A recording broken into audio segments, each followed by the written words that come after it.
Hola amigos, ¿cómo están? Bienvenidos a esta página. Tú acabas de ingresar a esta página, pues vas a adentrarte a un mundo maravilloso para conocer qué hacemos como Cisari, qué soñamos, qué es lo que hacemos en el día a día. Ustedes verán que aquí van a encontrar muchas actividades, muchas acciones. Soy Emilio Gomán, presidente de la Asociación Quichuacamac Cisari.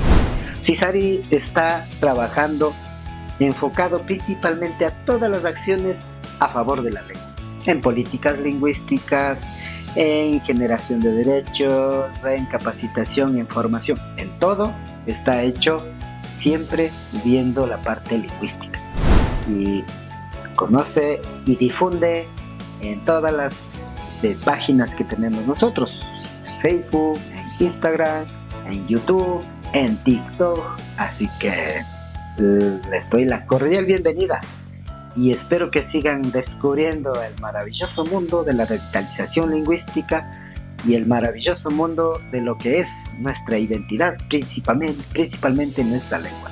Así que, pues bienvenidos a cada uno de ustedes.